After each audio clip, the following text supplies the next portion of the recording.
Friends, welcome to management IQ. So आज का जो हमारा टॉपिक है फ्रेंड्स, वो बेसिकली डील करता है टाइप्स ऑफ ऑर्गेनाइजेशन से। सो बेसिकली फ्रेंड, तीन टाइप्स ऑफ ऑर्गेनाइजेशन होते हैं: मिलिट्री और लाइन सिस्टम ऑर्गेनाइजेशन, दूसरा होता है फंक्शनल सिस्टम ऑर्गेनाइजेशन, और तीसरा होता है line and staff system organisation. So basically friends, आज हम लोग सिर्फ डील करेंगे मिलिट्री और लाइन सिस्टम ऑर्गेनाइजेशन से, और ये जो बाकी के दो पॉइंट्स है functional system and line and staff system organisation, ये दोनों से हम लोग डील करेंगे अपने नेक्स्ट वीडियो में। So starting up with the military और line system organisation. So basically friend, पहला क्वेश्चन तो ये अराइज होता है कि ये ऑर्गेनाइजेशन टाइप्स में क्यों डिस्ट्रीब्यूट हुए हैं।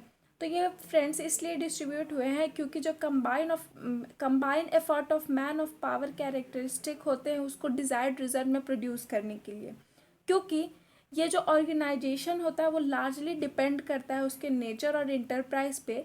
सो इसी कारण से ये जो तीन टाइप्स ऑफ ऑर्गेनाइजेशन है इसमें बटे हैं। So starting up with our first point which is military और line organisation. So now we are going to start our first topic which is military और line organisation. So what does it means? So basically friend, ये जो है सबसे पुराना तरीके का organisation है जो कि अभी तक फॉलो होता है, लेकिन ये सिर्फ आर्मी में फॉलो होता है इन इट्स प्योर फॉर्म। ये जो आर्मी मैन होते हैं वो ऑर्गेनाइज होते हैं, फॉर एग्जांपल पे मैं आपको बता रही हूँ, ये जो आर्मी मैन होते हैं वो ऑर्गेनाइज होते हैं प्लाटून्स में। ये जो प्लाटून होते हैं इनटू कंपनीज, द कंपनीज जो होते हैं वो बटालियंस में, और जो बटालियंस होती है वो ब्रिगेडियर्स में ऑर्गेनाइज होते हैं। जो brigadiers are organise into division, और division on turns constitute and army. So each unit is placed under a commander, और उसका ऑर्डर फाइनल ऑर्डर होता है उसके सबऑर्डिनेट के लिए। So friends, under this system authority follows the order of only the top level manager. So now let's move on to our next topic which is the merits and advantages of the military और line system organisation. सो इसका सबसे पहला merit है simplicity. मतलब इस types of organisation को हम लोग ईजिली खोल सकते हैं, और इसको एक्सप्लेन करना एम्प्लॉय को बहुत इजी होता है कि उसको क्या काम करना है क्या काम नहीं करना है। ये मतलब सबसे इस्टेब्लिश करने में सबसे सिंपल टाइप्स ऑफ ऑर्गेनाइजेशन में गिना जाता है। दूसरा पॉइंट हमारा है unified control. So friend, it makes for unity of control thus conforming to the scalar principle of organisation. So guys, अब आप पूछोगे स्केलर प्रिंसिपल क्या होता है, तो बेसिकली फ्रेंड स्केलर प्रिंसिपल का मतलब मैंने आपको अपने पुराने वीडियोस में भी बता चुकी हूँ, मैं अभी भी बता देती हूँ।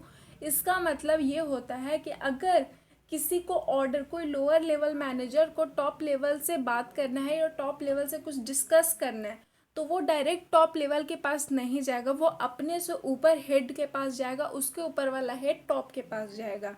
मतलब डायरेक्ट कम्युनिकेशन नहीं हो सकता है।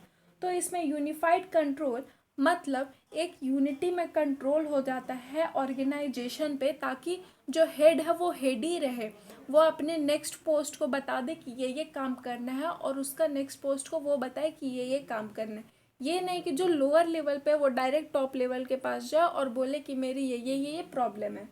So guys, let's move on to the third point which is strong discipline. So basically इसका मतलब ये होता है कि जो मतलब सबॉर्डिनेट होता है उन लोग को कोई डाउट नहीं होता है, मतलब उन लोग बिल्कुल भी इस चीज़ में प्रॉब्लम नहीं होता है कि उन लोग को किस से ऑर्डर और इंस्ट्रक्शन लेना है।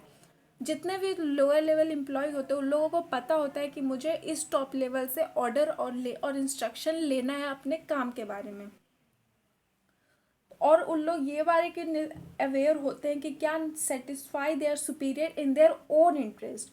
So guys, let's move on to the next topic point which is the fourth point, fixed responsibility. मतलब एवरीबडी, सब कोई ऑर्गेनाइजेशन में जानता है कि उसका रिस्पॉन्सिबिलिटी किसके लिए है, और उस रिस्पॉन्सिबल और who are responsible to him, मतलब उसके लिए कौन रिस्पॉन्सिबल है और वो किसके लिए रिस्पॉन्सिबल है, ये एक ऑर्गेनाइजेशन में सब कोई जानता है। So the fifth point is prompt decision. So basically friend, ये ऑथोरिटी एंड रिस्पॉन्सिबिलिटी जो होता है वो यूनिफाई करता है क्विक डिसीजन मेकिंग को। जो ऑथोरिटी और रिस्पॉन्सिबिलिटी यूनिफाई हो जाता है वो क्विक डिसीजन मेकिंग में हेल्प करता है। So the sixth point and the last point of this merit or advantage of this topic is flexibility. Flexibility मतलब होता है कि सारा एग्जीक्यूटिव को पता होता है कि sole responsibility in his own position सब, तो sphere of work he can easily adjust the organisation to changes in the business situation. So guys, let's move on to the next point, which is the demerits or disadvantages of military line organization. So in this, the first disadvantage is overloading. मतलब all the work जो होता है वो एक आदमी के decision और एक आदमी के विश से पूरा होता है. मतलब जो टॉप लेवल मैनेजर ऑर्डर दिया है कि ये काम होना चाहिए, वो उसी के विश से पूरा होता है. सो basically friend, depend upon the quality displayed by the need of that department. The efficiency of the whole department will come to depend upon the qualities of management displayed by the need of the department. So now the next point is lack of specialization. मतलब ये सफ़र करता है specialise skills of expert से.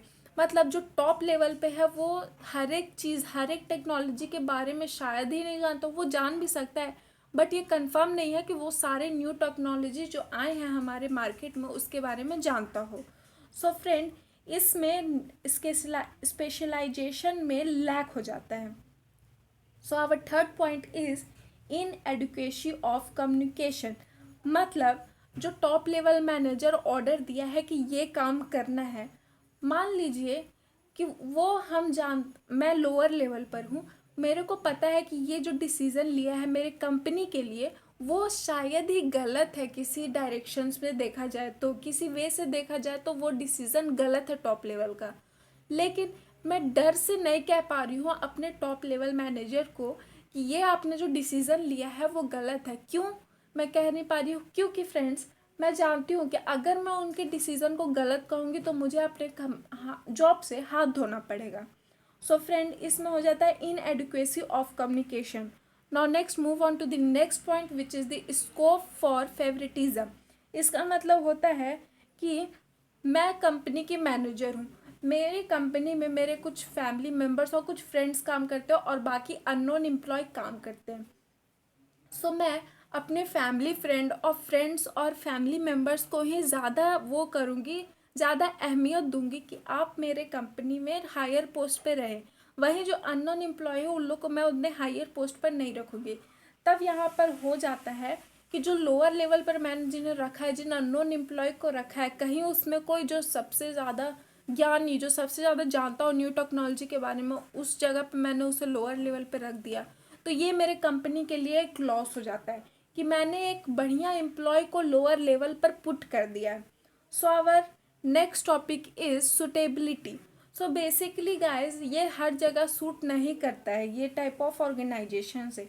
It suffer from the drawbacks of autocratic control. This system suits on, ये जो system है वो suit करता है रूटीन टाइप ऑफ कंसर्न से. दूसरा, इंडस्ट्री जो कि कंटिन्यू प्रोसेस फॉलो करता है, जैसे शुगर इंडस्ट्री, फिर salt industry, various type of industries है, एग्जांपल्स में ले सकते हैं आप. तीसरा, वो इंडस्ट्री पे ये सूट करता है जो ऑटोमेटिक मशीनरी इंस्टॉल्ड है जिसमें. So friends, hope you like the video. If you have any query you can ask it in the comment section. And the two more point which is left, I will discuss those topics in my next video. If you have any query you can ask it in the comment section, and don't forget to subscribe and press the bell icon. Thank you.